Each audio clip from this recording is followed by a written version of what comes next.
আসসালামু আলাইকুম। আশা করি সবাই অনেক ভালো আছেন। এটা হলো Realme C75 6000 mAh ব্যাটারি, সঙ্গে রয়েছে 45 ওয়াট ফাস্ট চার্জিং সিস্টেম। সেই সঙ্গে রয়েছে 8 মেগাপিক্সেলের পাঁচশাল সেলফি ক্যামেরা এবং চিপসেট হিসেবে ফোনটিতে রয়েছে MediaTek Helio G92। যাই হোক, ফোনটা যে বাজেট রেঞ্জে বাজারে এসেছে, সেই বাজেটে আমাদেরকে কি অফার করছে এই ফোনটা, কথা হবে সেসব নিয়েই। তো সময় নষ্ট না করে শুরু করা যাক আজকের ভিডিও। আপনারা যারা নতুন এই চ্যানেলে, দয়া করে চ্যানেলটি সাবস্ক্রাইব করুন।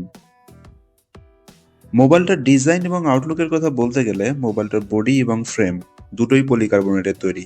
Back panel plastic mat finishing এবং ব্যাক প্যানেলের ক্যামেরা হাউজিং গোলাকার বক্স আকৃতির, যার মধ্যে রয়েছে 3টি ক্যামেরা এবং একটি ফ্ল্যাশ লাইট।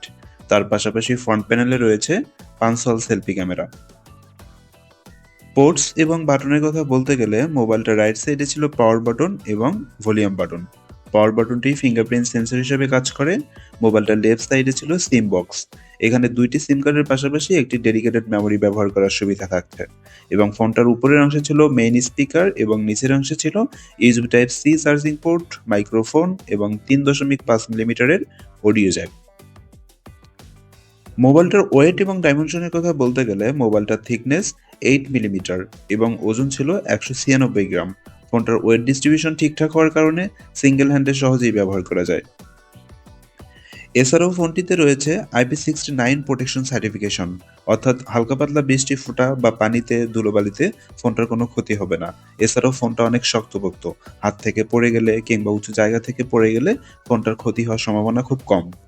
এই মোবাইলটিতে রয়েছে 90 হার্টজ রিফ্রেশ রেট দিয়ে 6.72 ইঞ্চি সাইজের IPS LCD ডিসপ্লে, যার resolution 1080x2400 pixel full HD plus এবং ডিসপ্লে ডেন্সিটি 392 পিপিআই এবং পিক ব্রাইটনেস ছিল 390 নিক্স, যার কারণে ডিরেক্ট সানলাইটে ফোনটা ব্যবহার করতে খুব একটা অসুবিধা হবে না। স্ক্রিন এবং বেজেলের কথা বলতে গেলে, লোয়ার বেজেলটা অনেকটাই মোটা।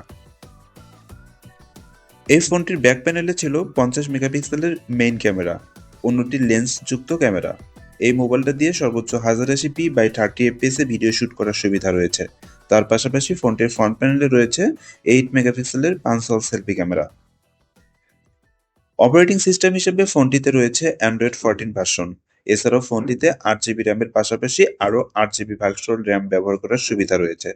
সেই সঙ্গে রয়েছে 128GB স্টোরেজ, যার র্যাম টাইপ হচ্ছে LPDDR4X এবং স্টোরেজ টাইপ UFS 2.2। এই মোবাইলটিতে ছিল MediaTek Helio G92 প্রসেসর। এটা একটা অক্টা-কোর 4G প্রসেসর, যার ট্রানজিস্টর সাইজ 6 ন্যানোমিটার। মোবাইলটিকে পাওয়ার আপ করার জন্য রয়েছে 5000 মিলিঅ্যাম্পিয়ারের ব্যাটারি এবং ব্যাটারিকে চার্জ করার জন্য রয়েছে 45 ওয়াট ফাস্ট চার্জিং সিস্টেম। ফোনটি চার্জ করতে 1 ঘন্টা 30 মিনিটের মতো সময় লাগে। ফোনটা একবার ফুল চার্জে একদিনেরও বেশি সময় চার্জ ব্যাকআপ পাওয়া যায়। বাংলাদেশ মার্কেটে ফোনটার দাম হতে পারে 20,000 টাকার আশেপাশে।